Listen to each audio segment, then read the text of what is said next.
Τον 3 μέρες μείνανε. Τώρα δεν ξέρω πόσο προλαβαίνουν να κοιμούνται οι υποψήφοι και μάλιστα υποψήφοι που είναι και νυν δήμαρχοι. Από τα ματάκια του πώς τον έκοψες? Όπως ο Γιώργος ο Τσαμασλής. Μην το λες, παιδί. Του λέω του Γιώργου, του λέω ρε φίλε, φρεσκαδούρα, ξεκούραστος. Τα μάτια του πήγαν πίσω, έχουν βυθιστεί. Καλά να πάθει, δήμαρχος θέλει να γίνει, δεν κατάλαβα. Είναι και δήμαρχος και υποψήφιος εκ νέου. Έτσι, ο Γιώργος ο Τσαμασλής, Δήμος Θερμαϊκού. Καλημέρα, κύριε Τσαμασλή. Καλημέρα σας, καλημέρα και ευχαριστώ πολύ. Και ευχαριστώ και για τα σχόλια που κάνετε. Αλλά αν περίμενα εγώ να κάνω αγώνα προεκλογικά προκειμένου να κερδίσω τις εκλογές, δεν θα είχα πετύχει τίποτα. 4 χρόνια αγωνιζόμαστε για να φτάσουμε στην Κυριακή της 8ης Οκτωβρίου προκειμένου να πετύχουμε το αποτέλεσμα το οποίο προσδοκούμε. Αν το περιμένουμε εδώ προεκλογικά. Ξέρεις πώς πήγε η κουβέντα εδώ? Γιατί το ρώτησα πριν από βγούμε στον αέρα, κάπως πήγε η κουβέντα στις λαϊκές. Και λέω, λαϊκές δεν πας? Όχι, μου λέει. Δεν πάει τώρα, πάει όλο το χρόνο. Δεν πάει καθόλου. Ακριβώς, όλο το χρόνο. Είναι και ακριβώς τώρα. Αν είναι ο κόσμος να σε δει προεκλογικά 20-30 ή και 2-3 μήνες πριν από τις εκλογές, και βέβαια θα σε κατηγορήσει ότι το θυμάσαι μόνο στις εκλογές. Το θέμα είναι να είσαι κάθε στιγμή, όλη την ημέρα, 364 μέρες του χρόνου κοντά του. Και όταν αυτό συμβαίνει, δεν υπάρχει λόγος μετά να πηγαίνεις και να επιβαρύνεις το κλίμα, διότι αυτό γίνεται. Βγαίνουν τώρα, είμαστε και πολλοί υποψήφοι, γιατί φανταστείτε και τους δημοτικούς συμβούλους. Στην περιοχή μου δηλαδή είναι 500 υποψήφοι. 500 υποψήφοι βγαίνουν στις λαϊκές αγορές για να μοιράζουν φυλάδια κτλ. Κουράζουμε τον κόσμο. Δεν είναι έτσι εύκολο αυτό σε ό,τι έχει σχέση δηλαδή την ανταπόκριση του κοινού απέναντι στους αυτό είναι υποψήφιους. αλήθεια και είναι και πάρα πολλοί υποψήφοι. Και διαφορετικά μηνύματα εκπέμπεις και δεν μπορεί ο κόσμος όλα αυτά να τα συγκροτήσει μόνο επειδή παίρνει ένα έντυπο ή επειδή σε είδε φευγαλέα μπροστά του. Ούτε το όνομά σου δεν μπορεί να συγκρατήσει. Αν όμως δουλεύεις κοντά στον κόσμο 4 ολόκληρα χρόνια, τους δίνεις λύση εκεί που χρειάζεται, κάθε στιγμή που χρειάζεται, σε έχει δίπλα του και ανταποκρίνεσαι και μπορείς να είσαι πάντα με το καλό, με το χαμόγελο και με την ευγενική συμπεριφορά σου, θα σου δώσει και την ψήφο του και την εμπιστοσύνη του όταν θα έρθουν οι εκλογές. Εγώ, επειδή τον Γιώργο τον γνωρίζετε πάρα πολλά χρόνια, κοντά 3 δεκαετίες, 2,5 σίγουρα, όταν ανέλαβε δήμαρχος Θερμαϊκού, η πρώτη φορά που τον συνάντησα ήταν μετά από έναν ακριβώς χρόνο. Μάλλον τον πήρα τηλέφωνο και του λέω: ρε φίλε, είχαμε πάει για να φάμε στην περιοχή, στην Περαία που είχαμε πάει. Και του λέω: εσύ Γιώργο, μπράβο, κατάφερες κάτι που ποτέ στην Περαία δεν είχαν καταφέρει, να είναι καθαρή περιοχή. Και μου είχε πει ότι είχε. Κάνω λάθος, έχεις βάλει ιδιώτες? Δημήτρη μου, να σου πω το εξής. Δεν ξέρω αν κάνω λάθος. Σήμερα ο Δήμος Θερμαϊκού, με αποτελέσματα του ίδιου του Φώσδα, είναι ο πιο καθαρός και πρώτος σε ανακύκλωση σε όλη την Κεντρική Μακεδονία. Και αυτό δεν είναι στημένο το ερώτημα. Μου βγήκε αυθόρμητα. Σας λέω, δεν έχω μιλήσει καν με τον Γιώργο. Δεν έχω λόγο, ούτε έχω. Απλά το θυμάμαι, μου έκανε εντύπωση γιατί ήταν η πρώτη φορά που είχα δει καθαρή την περιοχή. Οι ακροατές σας που μας ακούνε βλέπουν, έχουν αίσθηση. Καθημερινά ξυπνάνε το πρωί και όλα είναι καθαρά. Διότι εμείς ξεκινάει το πρόγραμμα της αποκομιδής και γενικότερα του καθαρισμού της περιοχής μας 3 η ώρα τα χαράματα. Αυτό δεν ξανάγινε, όχι στην περιοχή μου.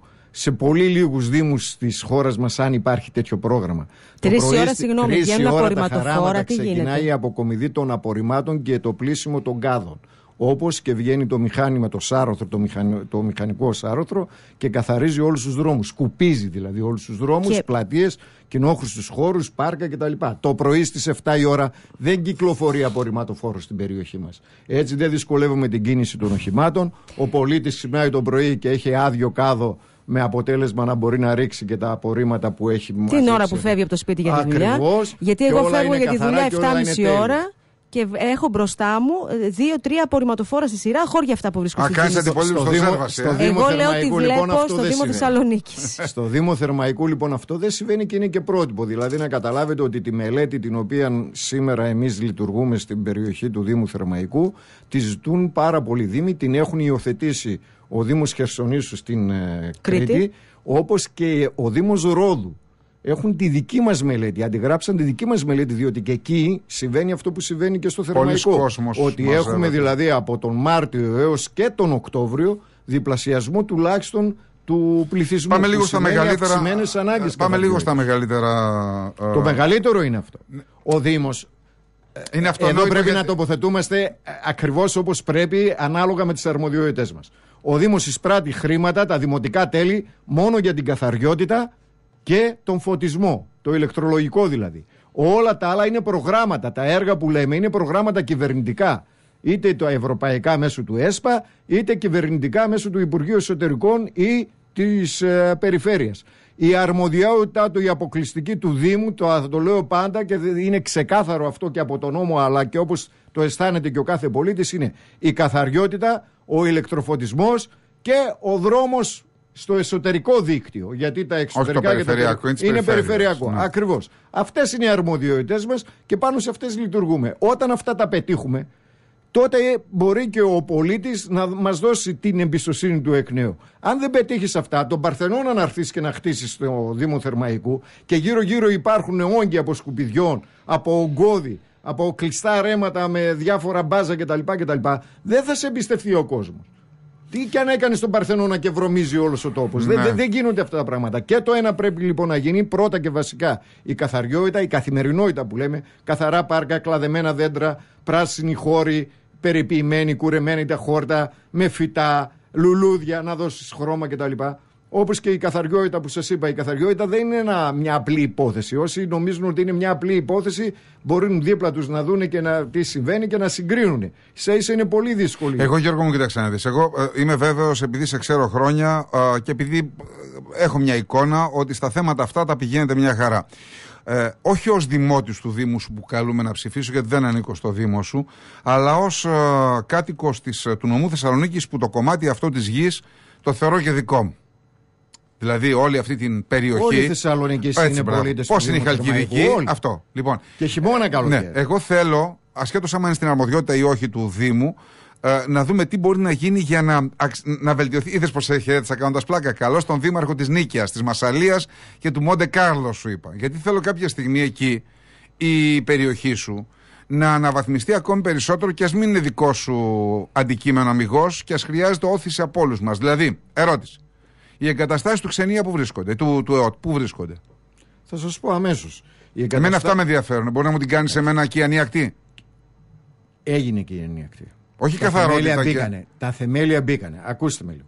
Όταν λοιπόν στην περιοχή του Δήμου Θερμαϊκού και συγκεκριμένα στην Περαία γίνεται το τεχνολογικό πάρκο 4ης γενιάς, το ΘΕΣΙΝΤΕΚ το γνωστό, το οποίο ήδη ξεκίνησε η κατασκευή του και το οποίο θα απασχολήσει 7.000 κόσμου, ο οποίος αυτός κάπου θα κοιμηθεί, κάπου θα φάει, θα καταναλώσει, θα στεγαστεί και όλα αυτά ανεβάζουν τον κύκλο εργασιών, συνεπώς και την οικονομία του τόπου μας. Δεύτερον, προχωράμε λίγα μέτρα πιο πέρα και έχουμε κάνει το κάμπινγκ της Αγίας Τριάδας τουριστικό χωριό και ξενοδοχείο με υποδομές μέσα όπως σχολείο, όπως αθλητικές εγκαταστάσεις, γήπεδα ποδοσφαίρου, μπάσκετ, βόλεϊ και όλα τα άλλα. Έτσι γίνεται σε Νίκαια. Όταν πάμε ακόμα λίγα μέτρα πιο πέρα. Κάτσε, γιατί έχω χάσει επεισόδια. Έχει αξιοποιηθεί το κάμπινγκ? Βέβαια, αφού βγήκε προεδρικό διάταγμα και είναι στο στάδιο της δημοπρασίας. Αυτό, όχι ότι έγινε. Μα έγινε. Αφού βγήκε το προεδρικό διάταγμα το οποίο δεσμεύει. Θα γίνει. Όχι, έγινε. Κατασκευάστηκε. Δεν κατασκευάστηκε. Πώς δεν κατασκευάστηκε? Δεν πας στο σούπερ μάρκετ, το αγοράσεις και το στείλεις. Αυτό λέω. Εντάξει, το ίδιο τα έργα. Μα λέω πως έχασα. Ήδη έχουν κατατεθεί οι μελέτες, έχουν κατατεθεί οι προσφορές, έχει ανοίξει η διαδικασία του διαγωνισμού. Υπάρχουν δεσμευτικές προτάσεις. Αυτά γίνανε μέσα σε μια τετραετία και μάλιστα COVID.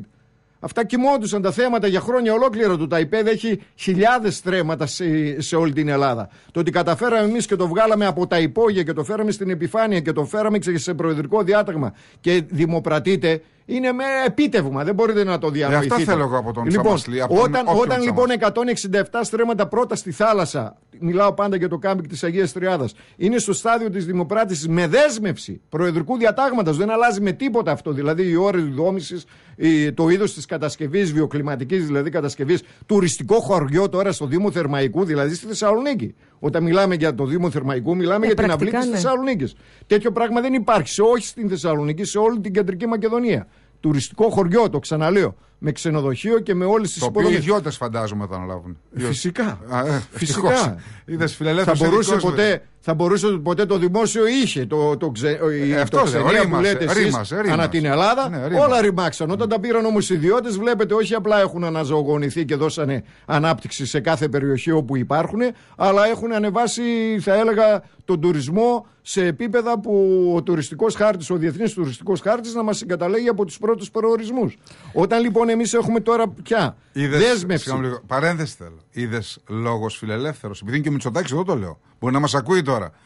Λέω στον Πρωθυπουργό, ο Γιώργος Τσαμασλής είναι φιλελεύθερος, σαν και εσένα. Τέτοιους χρειάζεσαι. Συνέχισε τώρα. Συνεχίζω ότι για να δημοπρατήσουμε το κάμπινγκ της Αγίας Τριάδας, αυτά τα 167 στρέμματα πρώτα στη θάλασσα, τα οποία έχουν μπροστά τους και λιμενοβραχίων ανώμιμο για να έρχονται οι τουρίστες να δίνουν τα τουριστικά τους σκάφη εκεί και να επισκέπτονται και να μένουν στην περιοχή, είναι μια πολύ πολύ μεγάλη υπόθεση να βγει μέσα σε μια τετραετία και εμείς το καταφέραμε.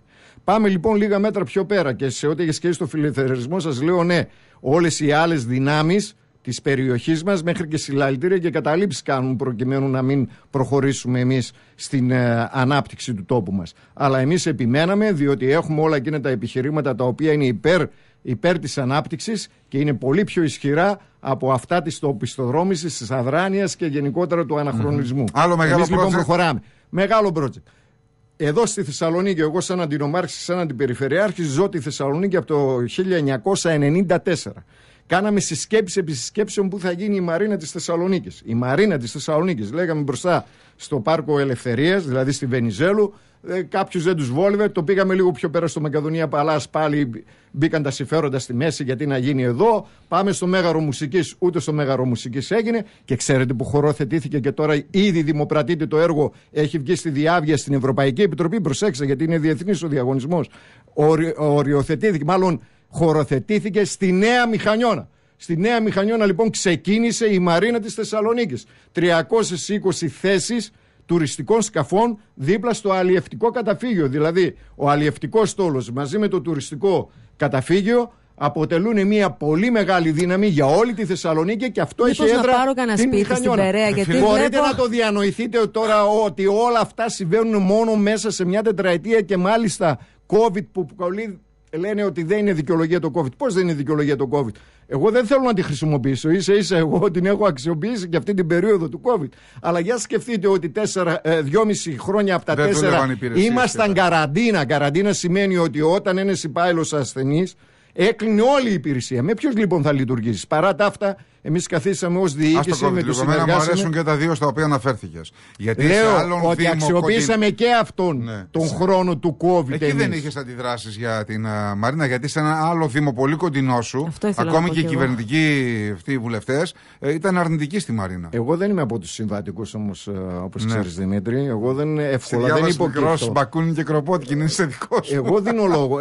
Εγώ λογοδοτώ και οι συνεργάτες μου στους πολίτες. Δεν λογοδοτούν όλοι. Άλλο μεγάλο project, γιατί μας πιέζει ο χρόνος, Γιώργο. Τι άλλο μεγάλο project? Είμαστε ο δεύτερος δήμος σε όλη την Ελλάδα σε ανάπτυξη. Πρώτος είναι το ελληνικό με τις μεγάλες επενδύσεις του και ο δεύτερος είμαστε εμείς. Θέση ΔΕΚ, τουριστικό χωριό, Μαρίνα και εξαγορά του κάμπινγκ της Επανομής, το οποίο απεμπόλησε η προηγούμενη διοίκηση με υπογραφή της, δεν το δέχθηκε και εμείς σήμερα είμαστε στη διαπραγμάτευση με το Υπουργείο Οικονομίας προκειμένου να αγοράσουμε και αυτό και να κάνουμε μια καινούργια τουριστική μονάδα και στην Επανομή και έτσι αναζωογονείται. Η περιοχή τραβάει μπροστά πια και μάλιστα με φόρα. Τέτοια που όμοιά της ποτέ καμία περίοδος και ποτέ καμία άλλη διοίκηση δεν μπόρεσε να κάνει έργα στην περιοχή. Που θα μπορούσες? Κοιτάξτε να δείτε. Εγώ πιστεύω ότι το χρόνο τον αξιοποίησαμε σωστά, αλλά αντίπαλος μου χρόνος είναι και εμένα και όλων των συνεργατών μου.